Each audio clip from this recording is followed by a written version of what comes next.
What's up, y'all, and welcome into the Jack Vita Show. I'm your host, as always, Jack Vita. And as many of you can see, we have a very awesome guest joining us today on the podcast. Oh, yes, it's the Dragon Slayer himself, Coach Benjamin Wade. He competed 3 times on Survivor. He's a longtime soccer coach. He's coached both men's and women's, boys and girls soccer, a very gifted musician. The man, the myth, the legend, the Dragon Slayer, Coach Wade. Welcome to the show. Great to have you here. Big namaste right back at you, my man. Oh my gosh, Coach, it is so awesome to be talking with you. And I got to say, you might not know this. You might not realize this. This is the first time you and I have chatted with each other. Hopefully not the last. But Coach, you've interacted with 2 members of my family in the past. Is that right? Yeah. So Come on, man. I got a picture here. Come on. Yeah.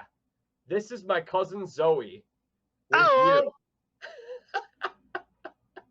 Do you have any idea when this picture may have been taken or where? Man, that's crazy. I don't know. That looks like it's in a mall somewhere, doesn't it? Yeah, this is in Reno in 2012.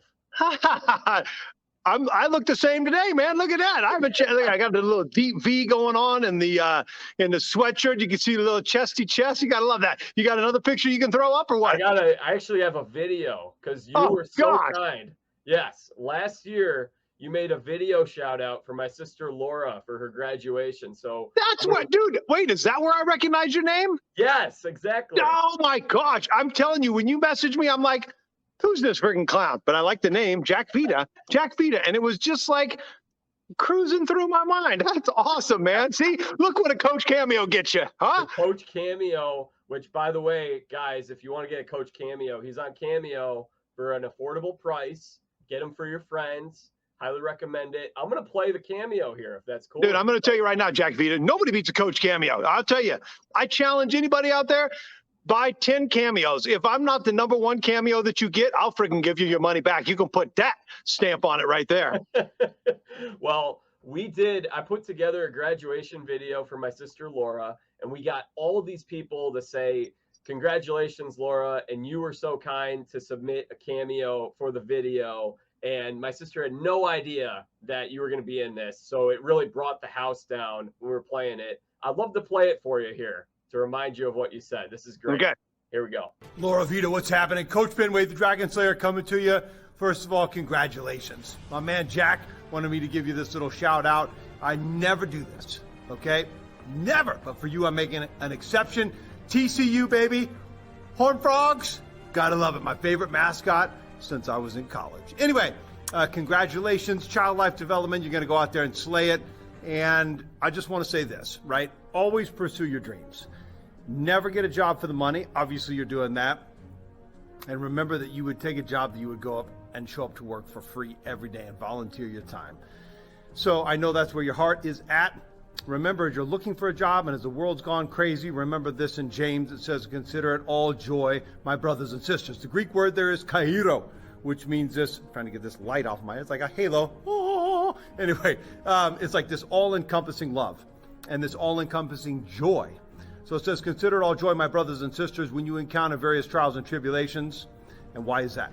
Because tribulations produce perseverance. Perseverance produces patience. Patience produces character, and character produces hope.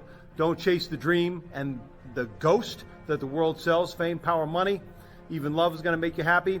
You got to be careful. Pursue first the kingdom of God, and everything else is going to be added to you. Anyway, let's go out there and slay 2021 together. Big namaste. Oh, man, that was amazing, dude. That was incredible. By the way, the lighting on that was terrible. That was the only bad thing about that video. That made me look like, first of all, I was like, damn, I look 65 years old right there. That's terrible.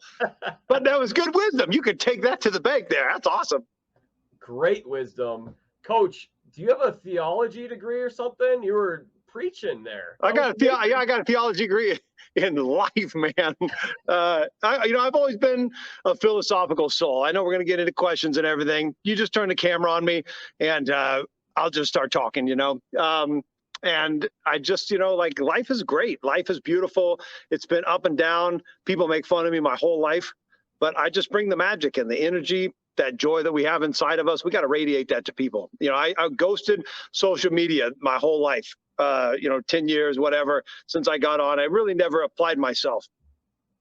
Pandemic happened, and I thought, this people need something, man. Everybody's depressed. People at school were depressed. Colleagues were depressed.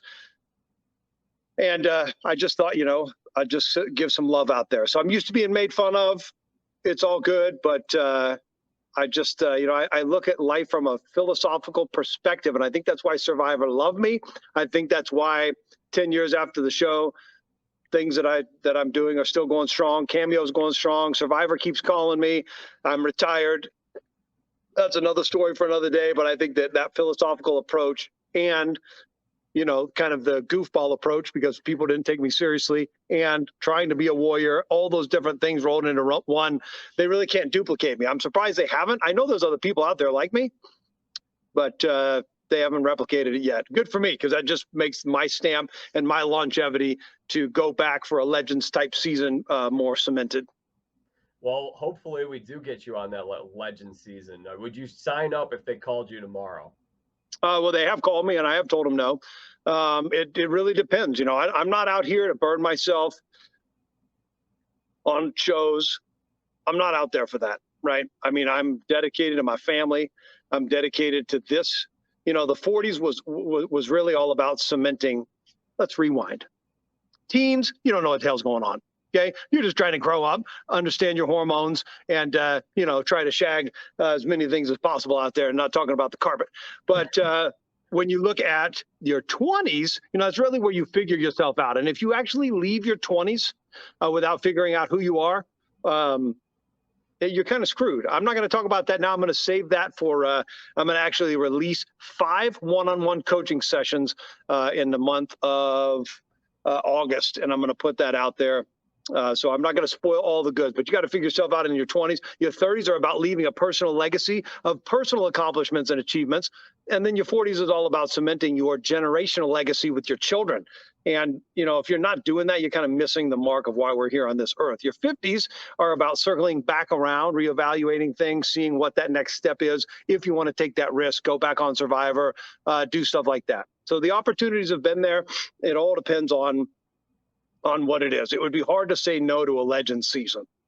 Anything else, I'm not really interested in. Maybe the Amazing Race with Tyson, just because I think that would be a friggin' blast, and people have talked about it. But other than that, I'm going to just remain reclusive and retired up in Northern California and focus on my community and my family. You got to be a part of pretty much the first, well, maybe the second, one of the original Legend seasons, which was Heroes versus Villains. Do you feel like being a part of that season really cemented and secured the legacy, and not just you, but a lot of other people that you competed on the show with? I think, for me, people ask me that haven't watched the show, anytime I leave Susanville, people always stopping and ask me. I got a big crooked nose, and I still got that same hairstyle, so I get recognized all the time. It was funny. I was up in Reno, and I was with Adam Klein, and he's a good guy, man. But we were sitting on a couch, and somebody came by. They were like, "Dragon Slayer, I'm such a big fan." He had just gotten through winning his season, and we were talking. And then they looked over at Adam, and they were like, "Wait, were you on Survivor? I'm trying to place who you were." So when people ask me, I tell them I won 3 times, and they haven't watched the show. And I say that because, I'm very clear cut in my goals. I'm clear cut in being a life coach for other people to really understand what their goals are, and then to break that down and systematically approach that goal until you succeed. And the first time I really wanted to be, and I told them in casting, and they actually scolded me for it. I said, I want to be the best character this show has ever seen. And they were like, don't say that. Lynn Spillman was like, don't talk about being a big character. Don't talk about the edit. Don't say that. I said, I'm just telling you, I mean, I got some legend stories from campus. I mean, from campus when I was on their little campus in the DoubleTree, and there was some great stuff. I could tell you stories for days about what the kind of stuff that I did, and I heard from other contestants. They were telling coach stories in casting to be like this for years after. Anyway, but I just wanted to be a big character, and I feel like I accomplished that. The second time around, I just wanted people to think I was normal. I mean, it was the only time in my life that really the negativity and people making fun of me got to me, because it was like in my personal life, I feel like I am revered. I've got a huge influence my whole life of the people that are around me. And so going on Survivor and realizing that I didn't have that giant swath that I was cutting around me. And so that was hard. And it all kind of, culminated in Heroes and Villains and Sandra making fun of me and me thinking, what the hell am I doing out here? If people are just going to make fun of me, I'm not here for entertainment. I'm not here because I want to be on TV. I'm here to prove to the world that you can live life a different way. And so going into Heroes and Villains, I just wanted people to think that I was, a normal guy. I wanted to show that sensitive side of me, which, the funny thing is me and that scene with Tyson where, I'm contemplating for a rough minute about quitting. Tyson giving me the wisdom, me not taking the wisdom, me continuing the path of the Dragon Slayer. That was great stuff. And I think it made people realize, maybe this guy has, a normal heart after all. And so I think it endeared some of the fans to me. It was great to be on that season to play with some legends. I mean, I didn't do very well. I feel like I could have done a lot better had Tyson not voted himself out. I mean, we were strong. All the heroes wanted to play with me. I think, if I do go back for a legend season, I see a lot of people wanting to play with me because they know I'm one-sided. I mean, I'm a very easy player to play with. You can beat me in the end. I'm friggin' one-trick pony. I don't know how to do anything else. I go out there thinking, okay, can I do it different? Can I not make these promises? But I go out there and that's my cloak. That's my armor. That's what I protect myself because we're all out of our comfort zone as much as it's fun to be out there and we're, doing our thing. I hate challenges, never been good in challenges, really worked on that weakness in my game. But I get out there and it's just like flip a switch, honor, integrity. And I'm like, don't say those two words. I'm tired of hearing those two words. And yet I'm just laying them out all the time. What the heck happened with the Tyson when he got voted out? Were you guys all just absolutely shocked? What happened? Because it never really made total sense on TV. What happened there?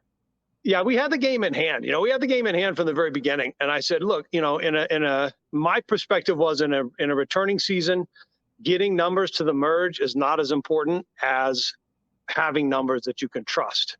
I know trust really doesn't come into factor that much anymore in Survivor, but I felt like I could trust Randy. I felt like he was the lone wolf out there, weak link, and we could bring him a long way. But Boston Rob didn't want to have anything to do with it. He was like, Randy's a weak link. He's going. I thought the most dangerous person was Parvati. Fast forward some other episodes. And then, we're going to tribal. We got the numbers. And, Tyson I really don't know. I mean, I don't think that he knows. He's really lucky, actually. And I say this with all love and respect because he's, got to be my number one favorite Survivor that I watch. And friendship-wise, but he has a lot to thank me for. I turned down Blood versus Water. He was kind of a non-factor. After Heroes and Villains, he did really bad, and his stock really dropped down. He didn't think he was ever going to get the call back. Blood versus Water. I basically at the end when they switched the date, messed up my wedding. Then they said, well, you can, this can be your honeymoon. I told him to piss off, and it was 2 weeks before they were going to leave, and they called Tyson that day.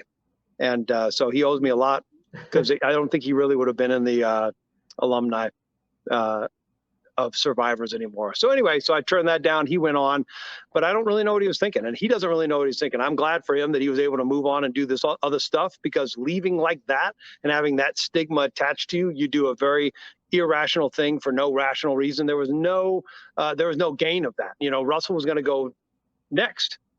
There was no rational reason. There was no jury pandering. So I really don't know why he did it. I think just in a weak moment, he was thinking to himself, I want to hedge my bets so that I can vote out Coach. I can vote out Boston Rob because he was there to play. I messed up his game the first time by telling JT and Steven what our plan was. So I think that at the end of the day, he was willing to cut anybody in that season to get to the top. And maybe that's why he was going to hedge his bets for a split vote later on.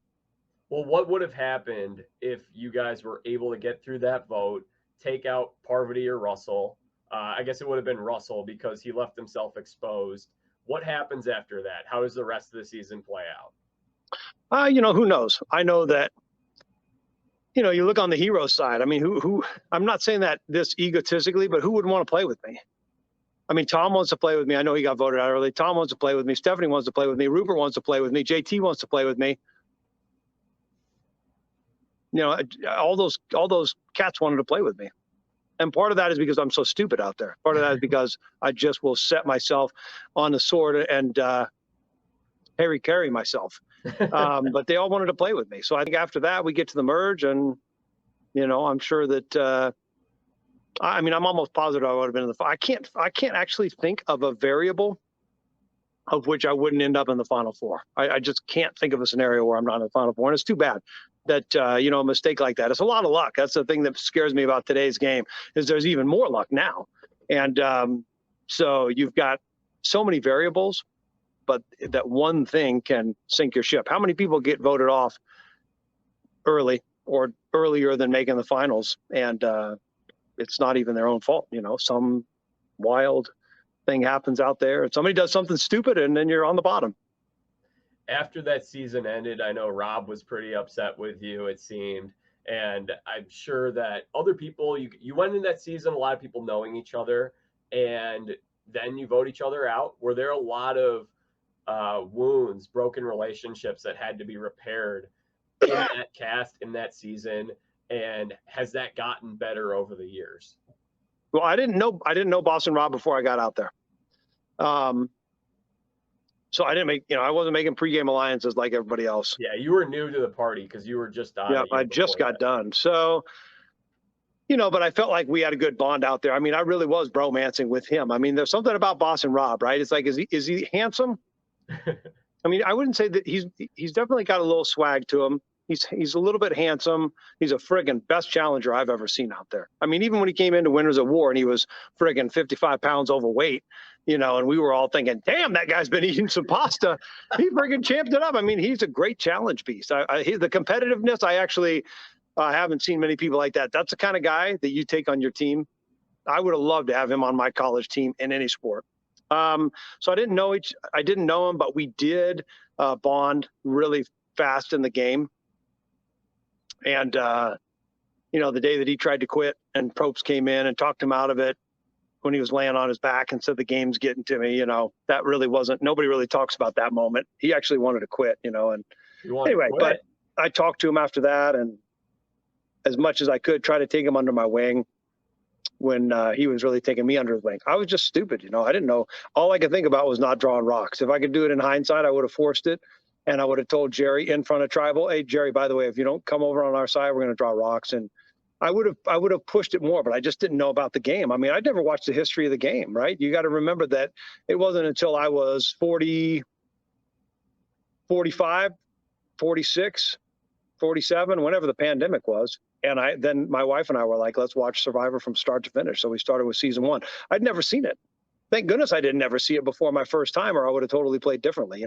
That first time was uncut, unfiltered, unedited, just like Epic Bourbon Tasting Channel. I just had that's my little signature line. I didn't mean to throw that out there. If you guys want to, Epic Bourbon Tasting, new YouTube channel that I'm doing, I freaking love it. Sharing bourbon and wisdom with the world. Anyway, so yeah, I wish I could have done that over again, but I was just too stupid to know what to do in that situation. And I just thought by, throwing my vote to Courtney that I could kind of appease Russell, because that's obviously where the wind was blowing, and try to scramble from there on out. You mentioned that you had not seen the show before going on. Honestly, Coach, I think that's what's missing from Survivor today. I think that the show I'm curious to get your opinion, but for me, I was really drawn to the early seasons, this social experiment where you take people from different walks of life. They have no idea what's going on. They have to build a community together. The show is very much veered off of that. Most of the people they cast on the show now have watched close to every season, so they have an idea of how to play the game. What is your opinion in terms of, as a viewer, as watching the show? Would you like to see more people who haven't watched or people who have watched? That's a tough question, because, Jack, what do we want, right? We want the past. We're always reminiscing about the past. This generation sucks. Our generation is better. This next generation is going to say the same thing about my grandkids. There's nothing like the first time. There's nothing like a brand new experience that you don't know what's going on. My first kayak trip where I was 6 months on the open ocean, man, that was freaking awesome, dude. Second trip, miserable. Third trip, even worse. It's like you do things, you get used to it, you start to expect the negative aspects, and it kind of goes downhill. My first son pictures like crazy, like every day. He did this, he looked at me cute. You know, my third child in, it's like, yeah, it was cool. You know, I still do videos and pictures, but it's a lot less. So in answer to your question, it's yin yang, right? Not yang, as bloody Americans say. It's yang. The Chinese say yin and yang, that balance that we have inside our organs, stomach, spleen, liver, kidneys that are all male, female, our sensitivity, our warrior statue. You know, that's what life is. And I think with Survivor, we need to see that progression. As much as it sucks. 41, I stopped watching it. But then 42, I started watching. It was freaking awesome. I mean, there were some of the tribal councils, the one tribal council in particular, best tribal council, best moment, best tension that I've ever seen on any Survivor. I don't think if the show were doing 18 survivors, no idols, same format, they'd be on the air. So they put in a new twist. People hate it. I'm going to stop watching. Then they pick up new fans, and it's like a you know, it's a train, man. You get on the freaking Survivor train or you're left behind. On the other side of that, I do think that people are too used to the show. People are too rehearsed coming in. They're coming on the show and they're like, okay, I want to get this edit, and I've read this blog, and I've talked to this person, and so I think it is a little bit too much premeditated. Not for everybody. You know, Marianne, great story arc. She came in annoying as hell, had a great story arc, did wonderful things. I was pleased to see her win because of that. Because of her growth out there. So you still have those people that are raw. Would it be better if more people were raw? Absolutely. Would it be better if they did next season, 18 survivors, one idol in play per camp, old school? Yeah, and then go back to the twists and turns. But they have to continue to evolve, or they wouldn't be on, I don't think they'd be still on the air. Well, I think that there's a lot of possibility with Paramount Plus that you could do additional spin-off shows. So the challenge on MTV, which I figure maybe you're watching Tyson now on the CBS challenge. You watching that? No. Nope. Okay. So I'm going to. It's just, you know, I haven't gotten around to it. I'm going to. I filmed something in LA on Sunday, and I met a couple more of the cast. Real cool guys. James, Kalen, and I thought, man, these guys are straight up solid guys. We had some bonding, and I thought, well, okay, for Tyson, hell, I've seen him so much, I don't need to see him on my TV anymore. But for these two new cats, I'm gonna check it out. So yeah, I'm gonna start watching it this week actually. Well, the challenge has been on for a long time, and the MTV version has changed a lot, the way Survivor has. But they also created this spin-off show called The Challenge All-Stars, where they took all the old school people, and now they do it on there, and it's cut and shown a lot the way that it used to be. So I feel like there'd be a market for that if Survivor wanted to tap into, that you could bring back some of the old school people who haven't watched in a while. Yeah, it's interesting because, I mean, again, I'm not saying this to kiss ass. If Survivor ended tomorrow and I did not have that possibility of going on, there would be 608 people that would go into a serious depression, thinking that from first boot to last boot that they were somehow going to get a call back. I know. I talked to these people. I wouldn't care. I'd be relieved, actually, to tell you the truth. So I'm not saying this to kiss ass. I'm not a sycophant, but they do. I mean, I think that they do a great job because they're still doing it. You can't fault them. It's easy to, Monday morning quarterback the heck out of Survivor. But Superior Court judge flew World War II airplanes and was flying bombers in Germany. He's a friggin' legend. He lives in my town. He's 98 now, but it was really funny. I know I'm digressing, but his name is Don Sokol, and has a picture of him flying the B-52 bombers and all the shrapnel and anti-aircraft bopping off all around him. Legend. Anyway, he's a great narrator, and he taught me that whenever you don't want anybody to interrupt you, you've got to interject something. Not that you're going to interrupt me, Jack, but it's like, but. So anyway, because, people start to tune out a little bit, but when you say certain buzzwords like, yeah, there was this one time that I was doing this, however, and you pause and give a little emphasis. That's why I said the but. Anyway, but I know that there would be a market for Survivor After Dark. I know that there would be a market for a spinoff show, Survivor Old School, host Coach Ben Wade. Yes. I know that there would be, easy. The market is there. I mean, I'm watching stuff on TV. I'm always trying to find shows on TV. There's so much crap out there. But I know that there'd be a market for that. Would that shorten the lifespan of Survivor? That's the biggest question. But I know that people would watch spin-off shows of Survivor. Absolutely. Yeah, bonus content.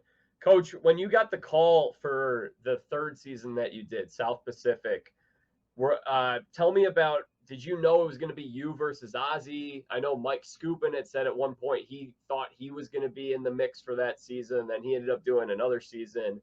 What were you expecting going in? How was that season pitched to you?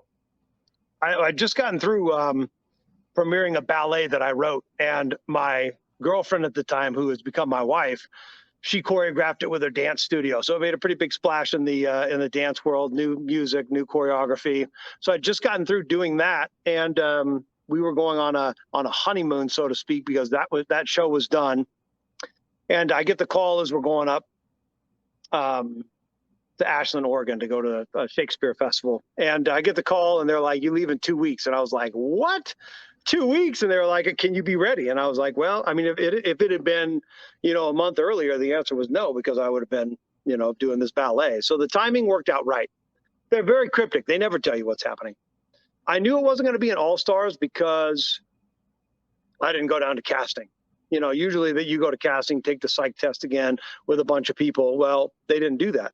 I did fly to LA. It was just me. So I knew that it was going to be something where it was just a few people coming back. I thought it might be fans versus favorite, but then I started figuring out, seeing Russell and Rob, I thought it was going to be maybe two returners. Convinced that it was me and Philip. Find out afterwards it was supposed to be me and Philip, two big characters that most people think are crazy. To come down there. Amazing, by the way. I wish it would have been Philip. If it would have been Philip, I would have won that game hands down. But just like with Tyson, so the casting is always trying to find somebody that's not doing jack squat. Not Jack Vita, but Jack Squat. And they're trying to find some bum waiter that doesn't have a friggin' real job and is just trying to swan through life, filming threesomes and whatnot. Fucking hey, man, Ozzy right there. Freaking grab him. No correlation. Nothing. I mean, get Ozzy and somebody else, right? It would have made more sense. Get me and, even somebody like Rupert, two big characters. And so I thought it was going to be me and Philip. I kept asking, they wouldn't tell me. When we were in the airport flying to Australia, before we popped over to Samoa, I see this long-haired guy walk by, and it was Ozzy. And I got to tell you, my heart just sank. Who wants this freaking old man? I wasn't that old at the time, but who wants freaking Coach?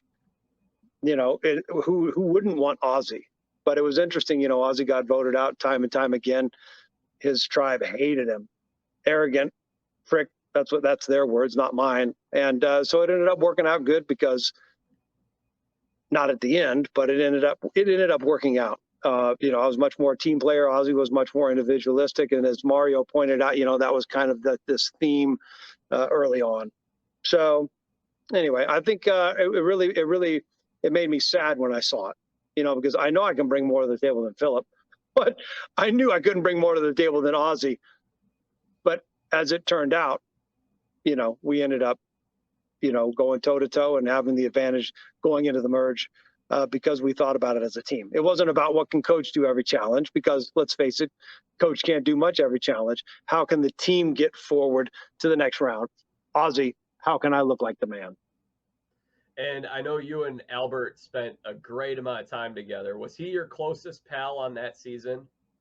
Yeah, I got nothing but good things to say about Albert. Somebody needs to go out there and just research upon all the clips that I've said good things about Albert. It probably gets lost in the shuffle. We're 29 minutes in. So, who's listening or skipping or whatever. Albert's probably not even listening right now. But, to me, he's the most underrated survivor that's ever played the game. If it hadn't been for Ozzy, if Ozzy would have said it, the final tribal, Ozzy stands up and says, "Coach, you're absolutely full of shit. Nobody likes you. You're a blowhard. Da-da-da-da-da.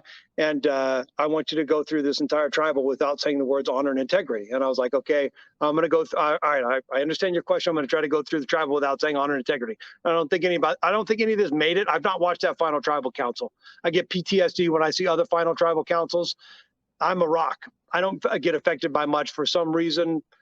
I can't bring myself to watch that final tribal. So I don't know what all made the edit, but as soon as I said those words, Ozzy looks at the jury and he just was like, "Oh, do you see this guy? Oh man, this guy's friggin' da da da da." Then he looks at Albert and says, "By the way, Albert, you're a complete non-factor in this final tribal." You know, at that point, being on the jury, smoking dope every day, you know, getting his little group together in a blazed out haze, you know, he could sway him over at that point. He couldn't during the game. They couldn't stand him. And so it's unfortunate for Albert. Albert and I went into that final tribal council saying, man, it's between you and I. Ozzy stated 2 episodes early, Sophie, you're a pretentious bitch. You suck at this game. You've checked out for 2 weeks. You literally sat on the beach and cried for 2 weeks straight. You don't participate in camp. You don't participate in this. They couldn't get any good confessionals out of her. So she wasn't even a factor. But when Ozzy gets at the end and starts preaching and says, you know, coach, you're a fool. Albert, you're a non-factor. Sophie, it's your, you know, your game to win. That set the die in motion. So yeah, Albert was my closest ally. Sophie was a close second. And Ozzy was dead last. How about you run the Amazing Race with Albert? Would you do that? I'd do it. I think I might do that, actually. If Albert made that happen, I might do that with Albert. It's funny because, you know, I travel. I love travel. I would do the Amazing Race just to travel the world on somebody else's dime in a frenetic way. You'd never travel like that in your real life, you know. So I might do that. Albert and I would be good. We'd be great TV. I mean, we were from the very beginning. You know, it's just every much me trying to coach the team as Albert being a great assistant coach, validating me as a coach, and going out there and winning a lot of the challenges for us. I called him G-Dub out there for game winner. That was his nickname for me. That's awesome. So I'll mention our other mutual friend that we had chatted about before we got going here. Mario Lanza, he had a question for you. And he would like to know, is it easier to coach men or women when it comes to soccer? That's a great question, Mario. Mario Lanza, funny. 115. Greatest piece of writing on the internet today. Go look for it, okay? Anyway, so Mario, let me tell you, I actually wrote my dissertation, my doctorate degree, University of London. That's another story for another day. Differences between motivating men and women in the collegiate setting. Example that I gave, you take 20 guys and you line them up on the touchline and you say to them, you know what? 18 of you guys suck ass. There's only 2 guys out here that are doing a good job. All 20 of those guys will say, I'm the 2 that's doing a good job. He's certainly not talking to me. You take 20 women and you line them up and you're like, 19 of you are doing a great job. 1 of you has really let me down. You're going to have 19 girls coming to you after practice sobbing and saying, Coach, I know one time 6 weeks ago in the cafeteria, I looked the other way when you said hi, and I know that you're talking about me. So women want to be led. Men, you got to break in half and then build up again. Which one do I like coaching better? I think the best time, I know it's a bad answer, I'm chickening out. The best time I had was coaching both at the same time. You're on the men's field and you're like, man, these guys don't give 2 rips about me. As a person, I can't wait to coach the girls' practice because I know they really care. They really want to be led. Get to the girls' team. You got to be a little bit careful with your words. You can't put them on full blast. And you say to yourself, you know, maybe they're on their menstrual cycle or whatever. So it's an off day where the guys, they can step on the field and just immediately be focused. Girls, you got to take 30 minutes to get them focused and to do this. Not everybody, stereotyping. I'm going to get crucified for this. But then on the girls' side, you're like, man, I can't wait to get out to the guys' practice tomorrow. I can freaking let them have it, and they're going to love it. So you just waffle back and forth. I would say equally, I enjoyed coaching them. From a competitive standpoint, at the end of the day, I'd rather coach men. From a leadership standpoint, I'd rather coach women. Josh Harding, I don't know if you know him. Oh, yeah, Urban Gorilla, baby. Yeah. Urban Gorilla. Uncaged Gorilla. Uncaged. Thank you. Urban Gorilla is the name of a fake Hummer. Sorry. Uncaged Gorilla. That's my man. Josh is my man. Let me tell you. What does he got to say? He wants to know what aspects of being a conductor or what aspects of being a coach helped you on Survivor. It seriously hurt me the first time, right? You step on the soccer field as an NCAA head coach, and if you say, hey, guys, what do you want to do? I think maybe we should run this formation. It's a 4-2-3-1. I think they're playing it in Spain, and maybe we can do it on our team. No. Okay, hey, listen up. You look at the ground, you're friggin' cut. Look in my eyes. We're going to play a 4-2-3-1. Spain plays it. This person does this. This person does this. I've been coaching for 20 years, 900 winning percentage. That's why we're going to run this formation. You always got to be right. You got to have that sense of, you got to be the alpha male every single second, because these guys, no matter where you are in the season, no matter how much they respect you, will try to put one over on you. So it hurt me in the beginning. Being a symphony conductor just made people laugh at me. But I think as I came down the home stretch, I started playing Survivor a little bit more like a symphony conductor, because it was like, I got to get these people to play together. We all have our differences. I got to get everybody to play together. I got to look to see who the one person is that feels ostracized, usually the bassoon or the oboe, and I got to bring them into the fold and make them feel valued, like Cochran. And so I think that being a conductor helped me in the long run, and being less of a university soccer coach. But at the same time, when it came to challenges, that soccer coach came out. What are you up to right now? You've got a family. How many kids? Are you coaching, teaching? What have you been up to since the last time we saw you on TV? Yeah. So, like families first. I said when I was 38 and they were like, okay, for your cast bio, you ever been married? Nope. Ever had kids? Nope. You ever gonna get married? Nope. You ever gonna have kids? Nope. I mean, I was adamant about it. Bachelor for life. Met my wife, her 9-month-old son, fell in love with both of them. Changed my life. I became more empathetic, more sympathetic. I tapped into that sensitive side that the world beat out of me when I was in middle school and high school. And it was a really great 180. No pun intended. Greatest movie you'll never see. Anyway, so, I'm thinking that's my focus. That's my 40s. So I got a great family. I got 3 kids, 5, 8, and 13. I'm hesitant to leave them on any type of long season. I have a great team that I'm coaching, competitive team that my son's on. We go to Reno. The college of the town that I live has asked me to come out of retirement. I'm trying to figure that out if I want to do that. I built a recording studio and restarted the music program at a local high school. And so that's kind of like my job. It's interesting. I never wanted to be a high school teacher, but it's where I'm supposed to be. When you can find out the right place at the right time where God wants you to be in the center of that target, there's nothing more fulfilling in this life. And so that's what I'm doing. I still conduct the symphony. We're going on our 19th season this fall. I'm still doing stuff. I like being in front of the camera. I filmed something that's coming out this fall. Filmed that last weekend, but I'm very selective what I take. I do epic bourbon tastings on YouTube, and I also started this new thing that's a social token on Minted, and it's awesome. I think it's actually the next big thing with celebrities interacting with their fans. It's like the ground floor. It's like social token meets NFT meets cryptocurrency, but it's not focused on cryptocurrency. It's not like an investment, but you can end up making a lot of money. Think about it. My stock started at 10 cents, and it's at $1. One of my buddies bought 1,000 tokens. So he went from doing what? That's $10, and he's now got $1,000 in the bank. I think my stock will probably go to 100. So he's going to have $100,000 from a $10 investment.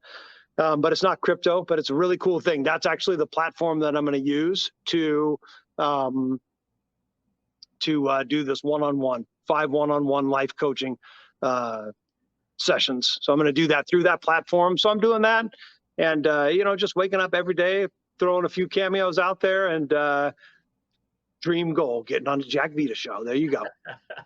We love it. Coach, I know you've coached at the college level. You're not coaching at the college level right now? Correct. I mean, they're asking me to. Yeah, I have tentatively said yes. But the thing about coaching college, man, you got to be in that. It's hard to have a family and do that. So I retired when I had my wife became pregnant with our third. I was commuting 6 hours a day up to Lake Tahoe Community College. We had one of the best teams in the nation. Great job, great campus, loved that place. We just didn't feel right about moving there. So I ended up retiring after my 22nd season, did a stint in semi-pro, won the conference, won the Pacific Premier League, blah, blah, blah. And then I retired. So I don't know. They keep asking me at the high school to coach high school. I got no interest in that really. But, no, never say never.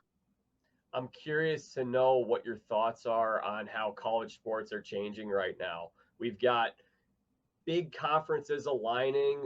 We've got USC and UCLA leaving the Pac-12 and now moving to the Big Ten. We've got NIL, where players can make some money while they play.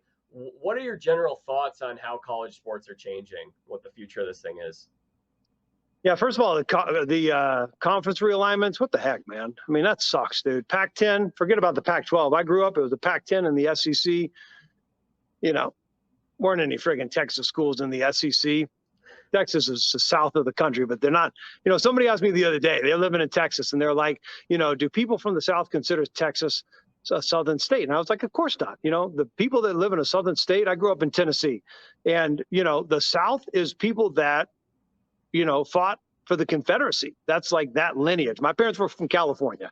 So, you know, I'm not a southern boy per se, but the North and the South, that was divided by who joined the Union and who joined the Confederacy. My high school mascot was a friggin' rebel. We had a rebel flag, you know, and General Robert E. Lee was running around with a beard and a costume. That was our friggin' mascot. We didn't mean anything by it, but it's like, that's the South. Texas is not the South. So anyway, it's crazy. It makes me sad. I don't like to see that. As far as players getting paid, it's such big money now. You know, of course, I could easily just say like everybody else, it's bad. But, you know, you look at these pro players, they make $1 million a year for 10 years, $10 million. You know, I'll make $10 million in my lifetime, but I'll have a good pension and I'll have a bunch of other stuff. You know, I think that professional athletes, people assume that they're just, you know, going to live a dream life for the rest of their life. And that's not the reality. A lot of people don't even make it into the pros. A lot of people get injured and they're never drafted. So I think if they can make some money outside of their scholarship, I'm not against it. I know that might be controversial. It has definitely changed. The landscape has definitely changed. I miss the good, pure days. When you say that, then of course you think about in the 80s when SMU was cheating their ass off to get all their players. So hell, it's always been there. It might be like smoking marijuana in California. I don't do it. I don't really agree with it. It's legal now. So hell, you know, people have always been doing it. Now it's just legal. So now these athletes are going to make money the legal way instead of, you know, sneaking it under the table and getting busted by the NCAA. What sports teams are you a fan of? Sports teams. Well, when the Dodgers moved from Brooklyn to LA, my grandparents got season tickets. And I think my uncle still has them. We literally have the best seats in the house because they were season ticket holders for 60 years, 70 years, however long. So I love the Dodgers, love the Lakers, been at Game 7, Magic Johnson and James Worthy and Kareem Abdul-Jabbar, friggin' loving those times. Because my parents were from LA, that's really, you know, kind of where I go. I love West Ham United in English Premier Football League. I love Man City. I love University of Tennessee Volunteers. That's my number one, man. That's my alma mater. I grew up 7 minutes from that campus. My father taught for 45 years mathematics as a professor at that school. Love the Ottawa Senators. I don't know how that ever happened. The Kings and the Ducks and all those people are too new, so I never really got on their bandwagon, although I would go and watch them. But Ottawa Senators, Montreal Canadiens, for some reason, you know, I dig that. So there you go. That's it. Buffalo Bills too, right? Bills? What's that? Buffalo Bills. Are you kidding me, man? We didn't even get to football. I'm going to tell you something right now. Yeah. Go Bills. I freaking love the Bills, man. Actually, I was supposed to go play the national anthem at their stadium for a game on my trumpet. Oh, my gosh. But COVID was going on, and we never made it work. But maybe one day I'll circle back with them and make that happen. This feels like a big year for them. I mean, this is the last year with Josh Allen on that rookie contract. He makes 16. He's a $16 million cap hit in 2022. Next year, that cap goes up to 40 is what he's going to be paid annually. So this feels like the year. They had that crazy game last year where they should have beaten the Chiefs. Really, that was a coin flip game, got decided by a coin flip. This is a big year for the Bills, man. Yeah, I apologize about that Kansas City game. Actually, I did not post on social media. They went on a huge winning streak when I started posting. When I started doing a little trumpet stuff, you can go back and look at my Instagram account and verify that they went on this huge hot streak, and I didn't post before that game. I apologize to them. Why didn't you? I don't know, man. I was like traveling somewhere. I'm going to tell you right now, it might have been because I was a little bit pissed at them because they didn't fly me back for the national anthem. But or maybe I was traveling. Something happened. It was a little bit crossways that moment. But if they really want to win the Super Bowl next year, I better get a phone call, because I tell you right now, if I'm playing the national anthem at any time in that stadium, the Bills will win the Super Bowl. I'm going to put my stamp and my freaking word of honor on that. You can take that to the bank, Jack Vita. Let's go. Dodgers winning the World Series this year? Oh. Nope. By the way, my wife's calling me. Decline. So I do need to grab that. I got to go here in a second. But Yeah. I'll say this: Dodgers winning the World Series. No. Lakers winning the NBA. It's a big yes. I think they are. Yep. All right. The last question I have, it's a deeper philosophical question. You're the coach. What would you tell to a young person like me? Now, for me, I'm a Christian. I follow Jesus, and I'm on that path. I feel like I've got a good guide for where I'm going. But a lot of people are young. They're struggling. It's been a rough time in the world. What would your advice be to them who are trying to find their footing and where they're going? What would your coaching advice be? Well, I'm not going to spoil my top 5. Okay. I'm not going to spoil that. I'm not going to spoil my top 5 people I'm going to mentor. But I'm going to tell you this. It's very simple. I go down to the bank today and I put in $10,000. I go tomorrow, I'm going to pull out that $10,000. If I go to the bank today and I give them a bowl of crap and I go to the bank tomorrow, they're not going to let me in the bank. But if I wanted it back, I'm sure I could get that bowl of crap somewhere in a dumpster. What you put in, you're going to get out of life. What you put into your soul bank is what you're going to get out. So you got to ask yourself, what garbage are you putting in? Where is your treasure? Because where your treasure is, there your heart will be also. What are you selling yourself? What's your cost? What are you selling out to? I'll tell you what, 99% of people in America right now are selling out to waking up, turning on their cell phones, and sitting there for 30 minutes and effing around on social media, chats, games, news feeds. In 2 years with COVID, 3 things happened. We got a new president, COVID started, and a vaccine happened. And yet people were spending hours every day getting depressed looking on social media. Get off your phone. Put your treasure into something that is going to add value to your soul. You hit the nail on the head. But it's not just in that. And I appreciate you coming out and saying that, and just right to the punch. But that's the nuts and bolts of it. And I realize that too. I don't have it all figured out. I really don't. I mean, the pandemic happened, and I started doing that same thing. That's why I realized it was a bad mojo to get on your phone for that amount of time. Usually I'm working, usually I'm doing stuff. Those 2 weeks of quarantine, I started getting more depressed and more angry. And I'm not like that. I'm a very positive person. And I realized that it was because the Bible says, seek first the kingdom of God. I said that on that cameo. Seek first. I'm sorry. What are you seeking first in the morning when your brain is at the most absorption minded it will be all day because you've just woken up? What are you putting into it? And so I realized I was seeking everything on my phone. And having that quiet time in the morning for 30 minutes will revolutionize your life. That's what the priorities have to be. Amen. You're putting in hate, negativity from news feeds, from television shows, from whatever it is that you're grabbing from your friend set. You're putting that into your heart. What are you gonna put out of your heart? That same kind of garbage. Bam! Look at that. Here. The Bible. Read the Bible. So good stuff. All right. Good man. Coach, thank you so much. This was incredible. All-time great episode right here. Probably our most listened to episode ever, if I do say so myself. That's my prediction for this episode, when you have a legend like Coach Ben Wade, the Dragon Slayer, here. All right, Coach, I want to give you a chance. Plug everything that you got going on. How can people follow this stuff that you're going to be putting out there? Bourbon reviews, coaching lessons, and then social media. Give us a quick rundown. So Minted, MINTTED.io. That's the new wave of the future. Trust me on that. I'm on there. That's where I'm going to do my coaching stuff, my one-on-one life coach. The_real_coach for all of us dinosaurs that are still out there on Twitter. Dragon Slayer Coach on Instagram. Epic Bourbon Tastings on YouTube.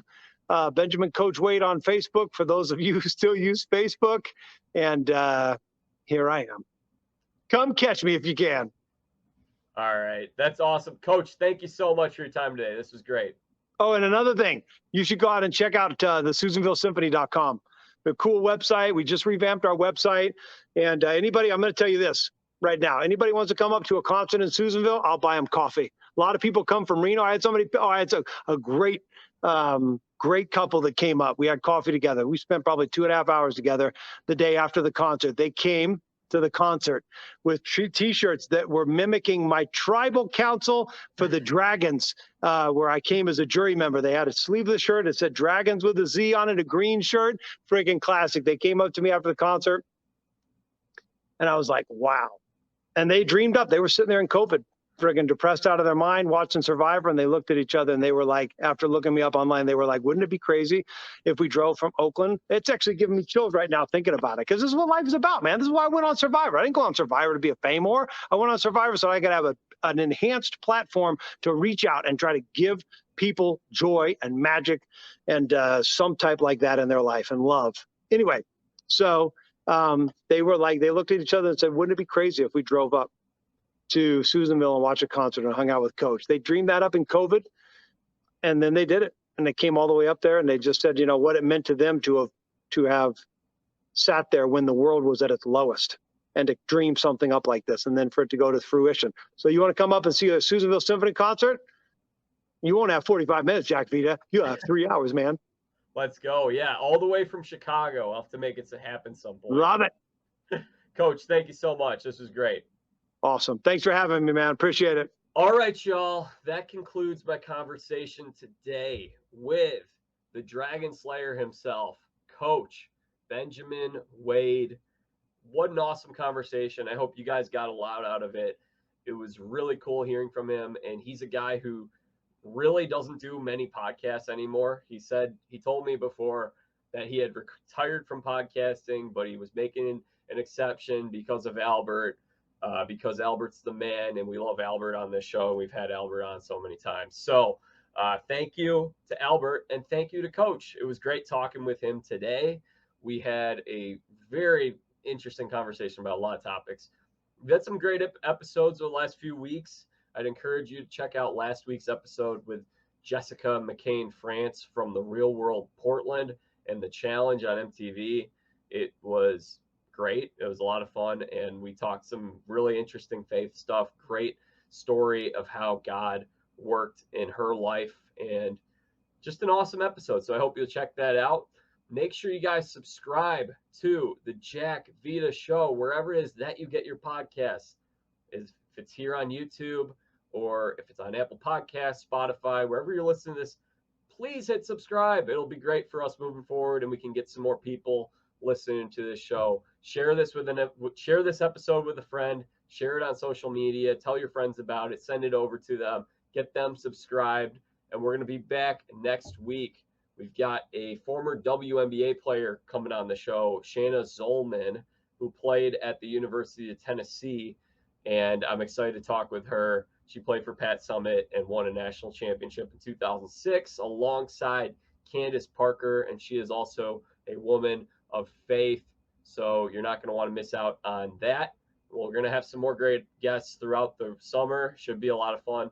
So make sure you guys all subscribe to the Jack Vita Show. And until our next episode, I'm Jack Vita, bringing the dancing lobsters.